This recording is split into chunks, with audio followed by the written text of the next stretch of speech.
হাসির রাজা, জ্ঞানের রাজা, রসিক রাজা। অনেকদিন কৃষ্ণচন্দ্রকে জব্দ করা হয়নি যে, মনটা তাই কেমন যেন উস্কুস উস্কুস করছে। সেটা তো গোপালের জন্যে।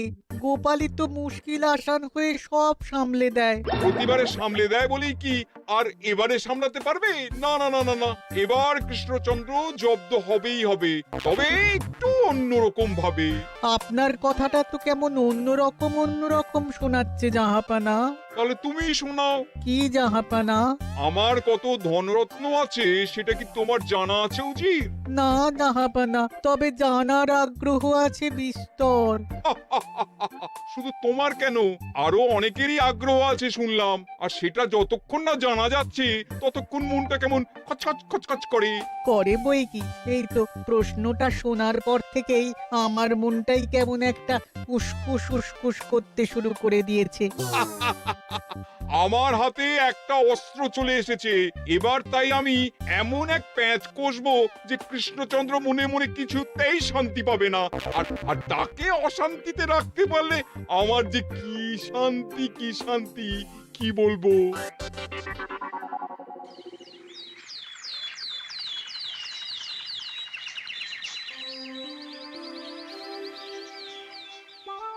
কি যে বলি, মানে এমন আমন্ত্রণ পেলে তো আর না বলা যায় না। যে আমন্ত্রণ পত্র পেয়ে আপনি এত উল্লসিত আনন্দিত, সেই আমন্ত্রণ পত্র কার মহারাজ? আমার অনুমান এই পত্র নিশ্চয়ই নবাবের। তোমার অনুমান একেবারে সঠিক, রাজ্যতীষী। উমা, তাই বুঝি আপনি এত খুশি? সব দেখে শুনে আমারও তো খুব আগ্রহ জাগছে। সে তো জাগবেই, তবে আগে ভাগেই বলে না দিয়ে আমি দেখছি কার কেমন সব চিন্তা ভাবনা মাথায় আসে। খবর তো একটা আছেই মহারাজ, তবে কথাতেই আছে না, যত হাসি তত কান্না। তাই ভালোর বদলে খারাপটাই মনে আসছে যে বেশি করে। বোঝো ঠেলা, সবকিছুতেই খালি ঘেঁটে দেওয়া। সত্যি গোপাল, আজকাল যেন সবেতেই তুমি নেতিবাচক কথা বলো। এটাই তো গোপালের স্বভাব মহারাজ। সে যাই হোক, গোপালের অকর্মণ্যতা টের পেয়েই বোধ হয় নবাব শুধু আমাকে আর মন্ত্রীকে মুর্শিদাবাদে যাওয়ার নিমন্ত্রণ করেছেন। বেশ তো, ঘুরে আসুন না তবে, শুভস্য শীঘ্রম। তবে দরকার পড়লে এই ভাঙা কুলো গোপালকেই দরকারে লাগবে, কথাটা যেন খেয়াল থাকে মন্ত্রী মশাই।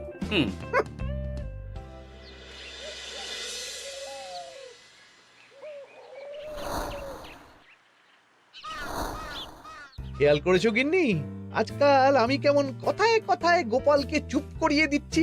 কেন গো, কি হলো আবার? হবে আবার কি, নবাব বাহাদুর আমাকে আর মহারাজকে নিমন্ত্রণ করেছেন তার খাস মহলে। ও শুনে যে আমার কি আনন্দ হচ্ছে। ও, তাহলে এই ব্যাপার। আস্তে গিন্নি আস্তে, নবাবের ধন সম্পদ দেখার শখ মহারাজের অনেক দিনের। আমি শুনেছি নবাবের ওই খাস মহলের ভেতরেই নবাবের গুপ্ত কক্ষ আছে, যেখানে নবাব হীরা জহরত এসব রাখেন। একা তো সেখানে যাওয়া যাবে না, তাই এই মহারাজকে নিয়ে তুমি মুর্শিদাবাদে যাবে? শুধু যাবো তাই নয়, নবাবের গুণকীর্তন করে তার মেজাজ এমন ভালো করব যে নবাব সেখান থেকে কিছু দান খয়রাত করে ফেলবেন আমাকে। তাই নাকি? তবে না তো কি, গোপাল তো খেতে পাবেই না, গন্ধও শুঁকতে পারবে না। তুমি তো বারবারই চেষ্টা করো গোপালকে সরিয়ে দিয়ে বাজিমাত করতে, কিন্তু শেষ পর্যন্ত চিৎপাত হয়ে যাও। গোপালই তো তখন উদ্ধার করে, সেটা তোমার খেয়াল আছে তো? আমার মাঝে মাঝে সন্দেহ হয় গিন্নি, তুমি তলায় তলায় দল বদল করে গোপালের দলে চলে যাওনি তো?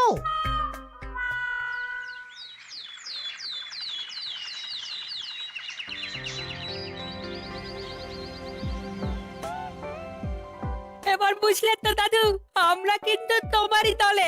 ঝালে ঝোলে অম্বলে সব সময় তোমার সঙ্গে সঙ্গে থাকি। তাই যখনই পাই তখনই তোমাকে সেবা করার সুযোগ হাতছাড়া করতে চাই না, কি বুঝলে? তাই বলে পড়া ছেড়ে তোরা এখন দাদুকে হাওয়া করছিস? তুমি বুঝবে না দিদা, দাদুকে শুতে বসতে হাতে রাখলে লাভ আছে। সে তো বটেই। আর তুমি বা শুয়ে আছো কেন? তোমার কি কাজকর্ম কিছু নেই? হ্যাঁ, পড়ে পাওয়া 14 আনা ছুটি কাজে লাগিয়ে কদিন ভাবছি দিব্যি গায়ে হাওয়া লাগাবো, বুঝলে গিন্নি? আর আমরা এসে সেটাই করে দিচ্ছি। সে তো দেখতেই পাচ্ছি। তা ছুটিটা কি সে শুনি? ওদিকে মহারাজ আর মন্ত্রীমশাই নবাবের কাছে গেছেন, তাই এদিকে আমি শুয়ে পড়েছি, এই আর কি। কথাতেই তো আছে, চাষি গেল ঘর, লাঙল তুলে ধর, তাই না গিন্নি? কথায় কথায় দাদু ভালোই দিয়েছে। কোথায় মহারাজ তোমাকে সঙ্গে করে নিয়ে যায়নি বলে তোমার আফসোস হবে তা নয়, উল্টে তুমি শুয়ে শুয়ে হাওয়া খাচ্ছ। আমার মন বলছে শুধু আমি নয়, নবাবও বাজাচ্ছেন ওদিকে। মহারাজ আর মন্ত্রীমশাইকে ঘটা করে কি আর এমনি এমনি ডেকে নিয়ে গেছেন সেখানে? হ্যাঁ?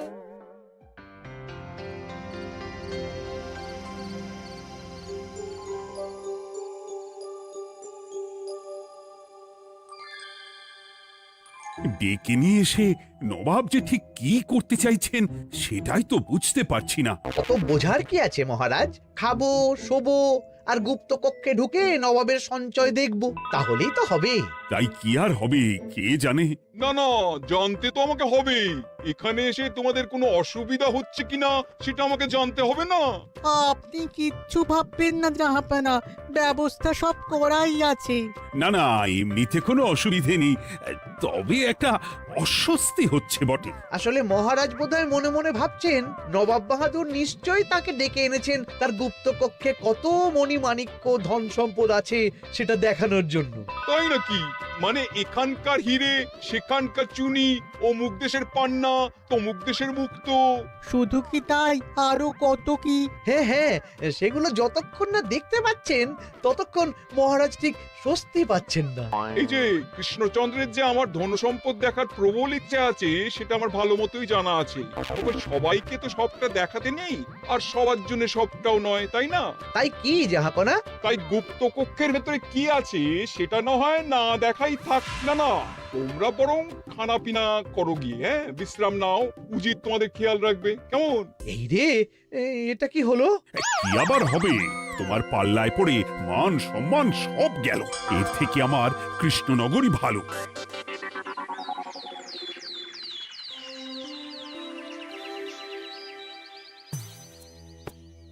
মুর্শিদাবাদ থেকে ফিরে আসার পর থেকেই কেমন থমথমে মুখ করে বসে আছেন মহারাজ। ব্যাপারটা কি? খাতির যত্ন কেমন হলো মহারাজ? কোনো ত্রুটি ছিল নাকি?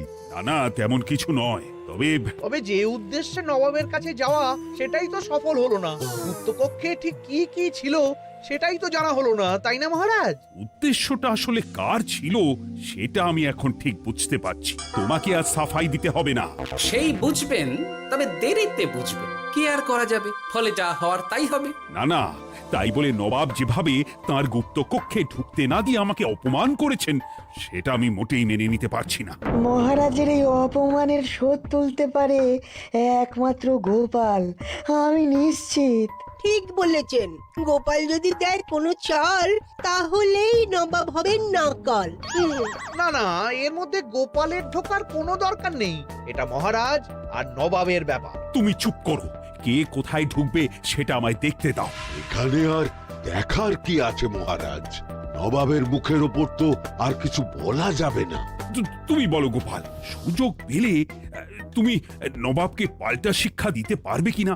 সুযোগ পাওয়া যায় না মহারাজ, সুযোগ তৈরি করে নিতে হয়। তাই আমি সুযোগ তৈরিও করব আর তার সদ্ব্যবহার করব।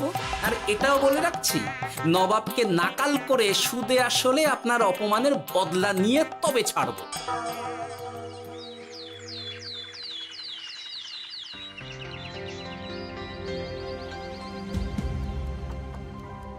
কি হলো জাহাপানা, আপনি যেমনটা চেয়েছিলেন তেমনটাই তো হলো। মহারাজ কৃষ্ণচন্দ্র মনের কথা মনেই চেপে রেখে মুখ চুন করে পালালো, তারপরেও আপনার মন ভালো নেই? না না হুজির, ঠিক জমলো না। তার উপর আবার এই বেনামি পত্র। সে কি, মহারাজ কৃষ্ণচন্দ্রকে অপমান করে তাড়িয়ে দেওয়ার পরেও জমলো না? হ্যাঁ, আর কোন পত্রের কথা বলছেন জাহাপানা? কে পাঠিয়েছে, কোথা থেকে পাঠিয়েছে কিছুই বুঝতে পারছি না। তবে দু চার কথা যা লেখা আছে এতে, তাতেই তো চোখ কপালে উঠেছে। আমার খাস মহলের ব্যবস্থাপনায় নাকি ত্রুটি আছে, অতিথি আপ্যায়নে বিস্তর গলদ। সেটা আবার 5 কান? এই না মানে 1 কান হলো কি করে? কানাকানি হোক বা না হোক, জানাজানি হতে কিন্তু দেরি নেই। নাও থালা সামলাও, এদিকে গোপালও এসে হাজির। এমনি এমনি কি আর এসেছি জাহাপনা? আসলে মহারাজ এসে আপনার খাস মহলে ছিলেন বটে, তবে যে শয্যায় মহারাজকে শুতে দেওয়া হয়েছিল সেটা ছিল অসমান আর শক্ত। তাই আমি ছুটে এসেছি আপনার এইরকম নিম্নমানের সামগ্রী আর ব্যবস্থাপনা দেখার জন্য। এখানে আবার দেখার কি আছে? সবাই তো জানে নবাবের ধন সম্পদের কথা, এবার না হয় আমি নবাবের দৈন্য দশার কথা জানাবো সবাইকে। এইসব কি হচ্ছে কিছুই তো বুঝতে পারছি না। প্রথমে এই পত্র, তারপর গোপালের অভিযোগ এই মাত্র। না না না না, এই রকম হতেই পারে না। কি হতে পারে না জাহাপনা? আমার শয্যায় কোনো গলদ নেই, আর এটা শুধু তুমি চোখেই দেখবে না, একবার শুয়েও দেখবে। আজ রাতটা তুমি আমার খাস মহলেই কাটাবে, আর ওই শয্যাতেই শোবে। হ্যাঁ, এই রকম করবেন না জাহাপানা, গোপালকে বিশ্বাস নেই, কখন যে কি করে ফেলবে তখন দেখবেন মাথা চাপড়াতে হবে। তবে এটাও শুনে রাখো গোপাল, যে গুপ্ত কক্ষ আছে যেখানে হিরে জহরাত প্রসাধনী সামগ্রী ইত্যাদি প্রভৃতি রাখা আছে, তার দরজা কিন্তু কোনো মতেই খুলবে না।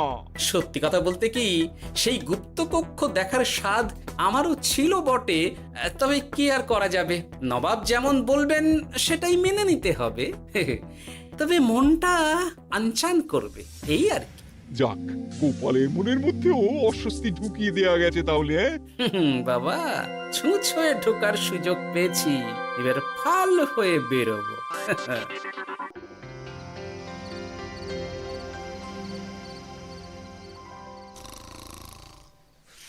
আপনি কিচ্ছু ভাববেন না জাহাপানা, গোপালকে আমি চোখে চোখেই রেখেছি।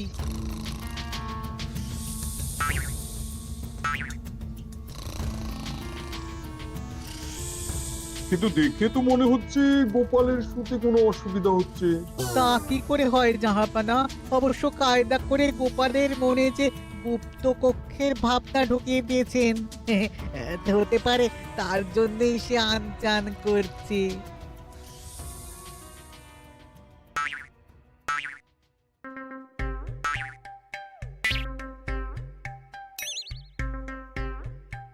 ওই দেখো, গোপাল হঠাৎ কি শুরু করেছে।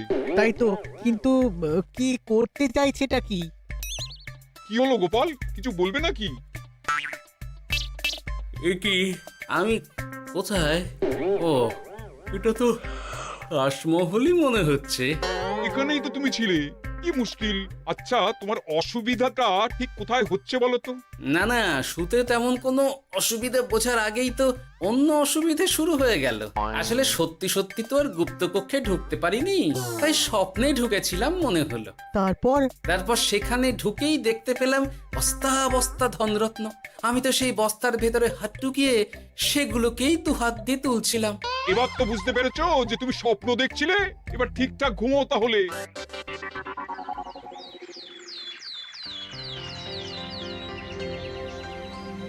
কাল রাতে গোপাল আচ্ছা ঝামেলায় ফেলেছিল। কবে ফেলে না জাহাপানা? আমাকে নিয়েই আলোচনা চলছে মনে হচ্ছে।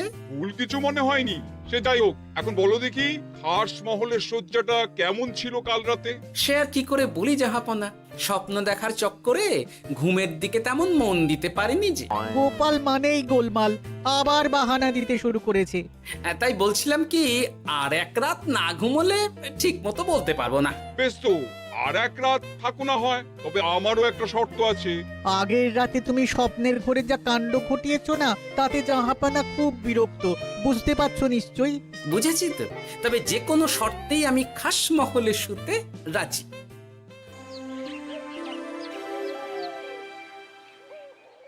আমার এক কথায় রাজি হয়ে গোপাল নবাবের কাছে ছুটে গেল, কিন্তু কই, এখনো তো ফিরে এলো না। এমনও তো হতে পারে মহারাজ যে নবাব গোপালকে আটকে রেখেছেন। কেন? গোপাল তো দাবি করে যে সে তার বুদ্ধির জোরে যে কোনো বাধা বিপত্তি থেকে বেরিয়ে আসতে পারে। এবার তাহলে ফেঁসে গেল কি করে? না না, গোপালের কোনো বিপদ হবে না। দেখবেন গোপাল এবারেও ঠিক বেরিয়ে আসবে। হ্যাঁ, গোপাল আসবে হেসে হেসে, মহারাজ দেখবেন বসে বসে। আমার ধারণা কিন্তু যে কোনো শর্তেই নবাব গোপালকে শায়েস্তা করেই ছাড়বেন। গোপাল যখন নিজে থেকে নবাবকে খোঁচাতে গেছে তখন আঁচড় তো খেতেই হবে। কি জানি নবাব আবার গোপালকে কিভাবে জব্দ করছেন, কি জানি।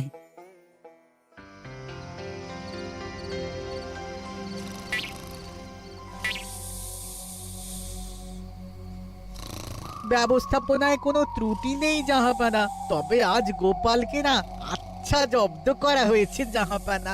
গোপালকে আজ আর বালিশ দেওয়া হয়নি।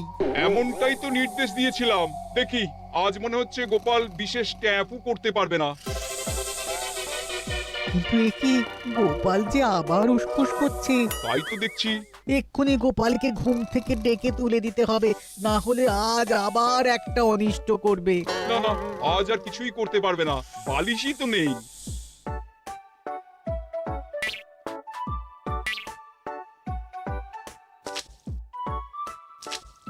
এ কি, গোপাল তো আবার শুরু করে দিয়েছে। ধরো ধরো ধরো, এক্ষুনি ধরো ওকে। আরে ওঠো ওঠো, জেগে ওঠো গোপাল। আরে হচ্ছেটা কি? আজ আবার তোমার কি হলো? এ হে, আজ আবার একটা গন্ডগোল করেছি মনে হচ্ছে। গন্ডগোল বলে গন্ডগোল, জল ছড়িয়ে কি অবস্থা করেছো দেখো। আমার কোনো দোষ নেই, কিন্তু সেই আবার গুপ্তকক্ষের স্বপ্ন এলো আর গোলমাল হয়ে গেল। আজ আবার কেমন স্বপ্ন এলো?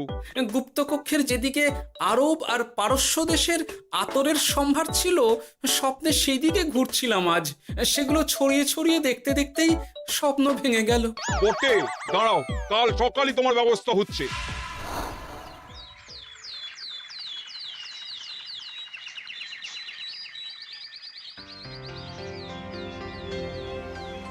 গোপালের বিদায় করার ব্যবস্থা পাকা হয়েছে তো উজির? কি যে বলেন জাহাপানা, আপনি কিছু করতে বললে আমি কি সেই কাজ ফেলে রাখি নাকি? কি ব্যবস্থা করলে শুনি? তোমার তো আবার 18 মাসে বছর। এবারে আর সেটা বলতে পারবেন না। ঘোড়ার পিঠে চেপে এতক্ষণে হয়তো গোপাল কৃষ্ণনগরে পৌঁছেও গেছে। যাক, আপদ বিদেয় হয়েছে তাহলে। সর্বনাশ হয়ে গেছে জাহাপানা। আবার কি হলো? গোপাল তো ওই খাসমহল ছেড়ে যায়নি, উল্টে কোথা থেকে একটা ওই ঢেঁড়া জোগাড় করে এনে ওই সবকিছু ঘেঁটে দেওয়ার চেষ্টা করছে। বোঝো ঠেলা, এবারে নবাবই দেখুক কি করে সামলাবে।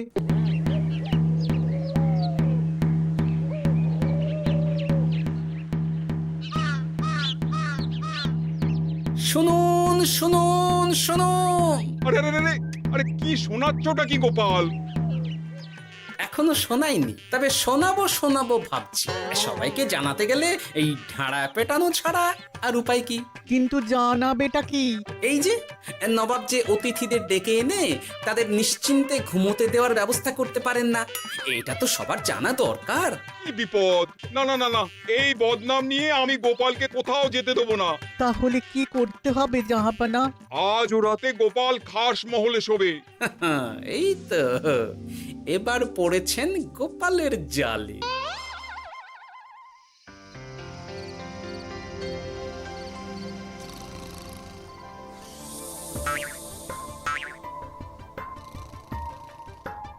আজ গোপাল নিশ্চিন্তে ঘুমোবে।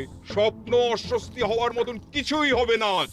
গোপালকে ভরসা নেই জাহাপানা, কখন যে কি করে ফেলে বলা তো যায় না। না না, আমি নিশ্চিত আজ আর কিছুই হবে না।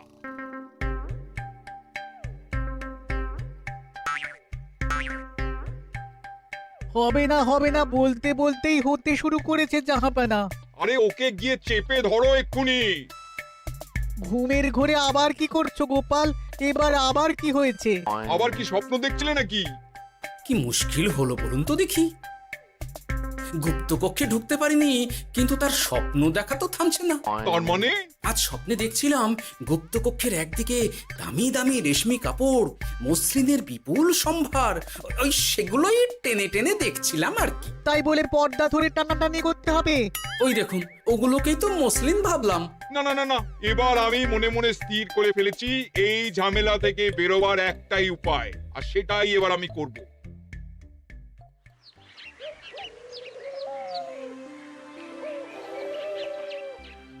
গোপালের ফিরতে কিন্তু এবার সত্যিই দেরি হচ্ছে।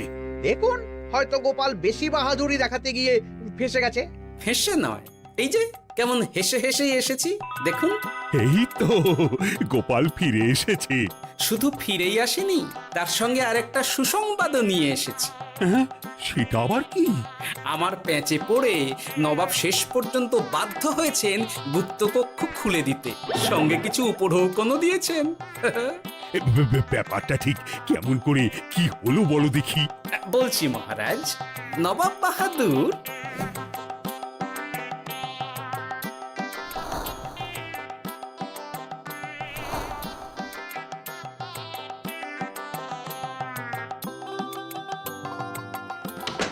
এসো গোপাল, তোমার জন্য আমি গুপ্ত কক্ষের দরজা খুলেই দিলাম।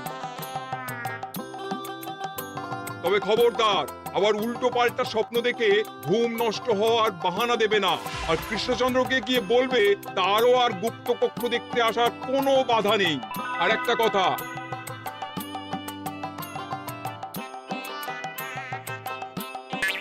এইসব নিয়ে খুশি থাকো, তবে নবাবের খাস মহলের নিন্দে করে আবার ঢেঁড়া পিটিও না যেন। এমনিতেই সেই অভিযোগপত্র নিয়ে নবাব বাহাদুর চিন্তিত। সেই চিন্তা ঝেড়ে ফেলুন জাহাপনা, কারণ ওটা আমারই দুষ্ট বুদ্ধির ফল। অবস্থা বুঝে ওই ব্যবস্থা আমিই নিয়েছিলাম। হ্যাঁ, আগে হ্যাঁ। সাবাস গোপাল, তুমি তাহলে শেষমেশ যে কোনো উপায়ে নবাবকে মাথা নোয়াতে বাধ্য করলে। আপনাকে কেউ অসম্মান করলে আমি যে নিজেকে সামলে রাখতে পারি না মহারাজ। সত্যি গোপাল, তোমার তুলনা হয় না।